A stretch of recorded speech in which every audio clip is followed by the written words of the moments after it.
Okay, this is Catherine Anthony. I'm a professor of architecture at the University of Illinois at Urbana-Champaign. And I'd like to introduce my dad, who is Harry Anthony. He is the former director of the Urban Planning Division at Columbia University. And he's going to be speaking about his role in the Four Great Makers Symposium that occurred at Columbia University in 1961.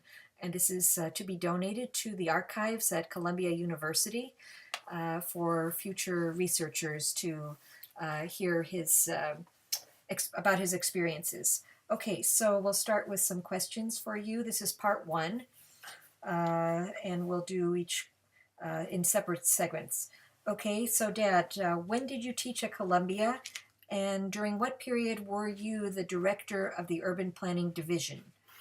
I taught at Columbia from the 1st of July of 1953 up until the 30th of June of 1972. It was 19 years. During this time, I went through a lot of ranks. I started at the beginning as an instructor. They promoted me to assistant professor, then to associate professor, with tenure, then to full professor.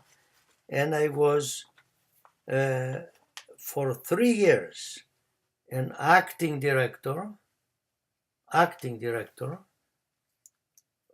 which was, if I remember well, 1954 to 1955, 1 year, and again 1960 to 1962, total of 3 years as an acting director, and then again as the director of the graduate division of urban planning of the School of Architecture and Planning in 1962 to 1965.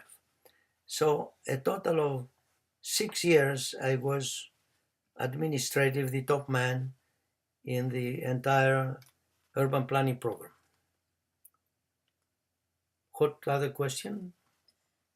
Okay, all right. What was your role in helping the Four Great Makers event, and especially in helping bring Le Corbusier to Columbia University? Well, the whole event was organized to promote Columbia University as a school of architecture and city planning, and also to bring to the attention of the world that we had hired a new dean, Charles Colbert, and to give him an uplift. So there was a committee that was formed.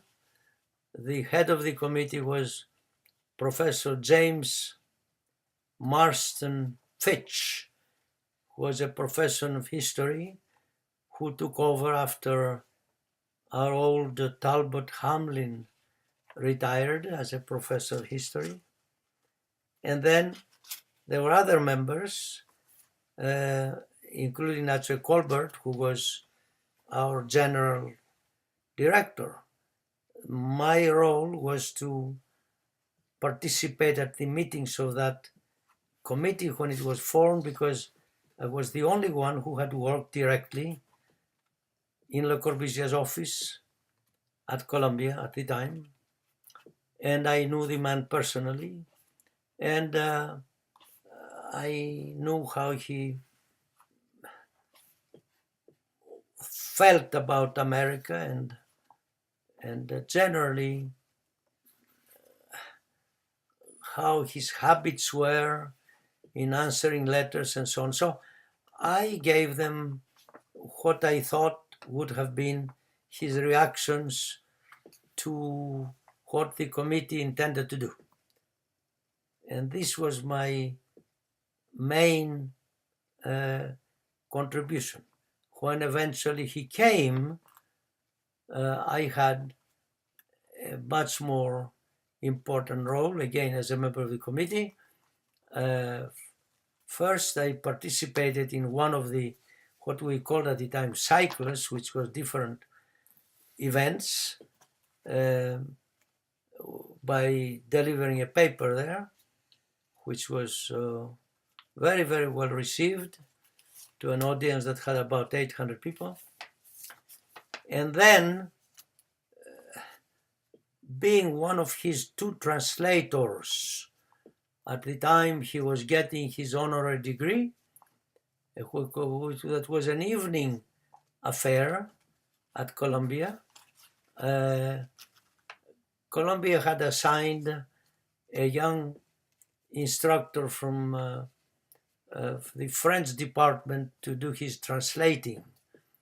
But Le Corbusier, wanted me to be close to him.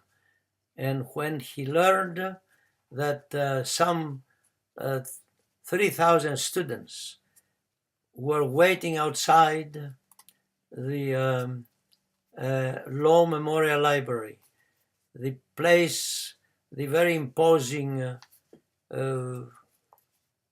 ceremonial place where the president of the university would award to him an honorary degree and where he would give a speech and all that.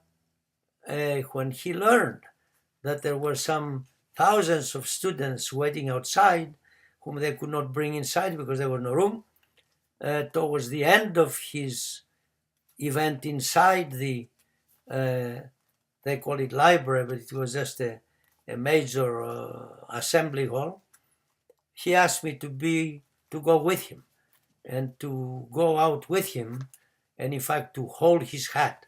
There was a little bit of a controversial hat there because it was the hat that the president should give him together with the honorary doctor's degree, but he wanted to have it in his hand. And so eventually he succeeded in having Colbert, our dean, go to the president and ask to give Colbert, and through Colbert give it to Le Corbusier, his hat, to hold with him. And then he called me to go next to him, and he told me in French, let's go out and you hold my hat. So we went out together and to the portico of the big Law Memorial Library. We left all the big shots inside, and outside there it was raining hard, and it was buses full of students who had come from Harvard University and MIT and Yale and the University of Pennsylvania and Princeton. They wanted to hear Le Corbusier. So when he saw this, he and I were protected from the rain because the portico was over our heads. So we did not get wet. But he held his hat in his hand and started his speech by telling them, the students, how pleased he was to see them all. And then he says, you must all be wondering what happened inside there. Well, ils m'ont donné un beau chapeau. They gave me a beautiful hat. And he showed them the hat. So then he started talking to them in French. He made a short speech, mainly of thanks to the students that they pursue this beautiful profession of architecture and city planning. The two of them he had never separated in his life, considered them one profession. And he thanked them for coming down from so far away places. And then he said good night to them, and the two of us went inside. So these were my direct contributions, which I tried to do to the best of my ability. It seemed that the thing went very well. Okay, that was the end of part 1, and we'll continue with part 2. Harry Anthony.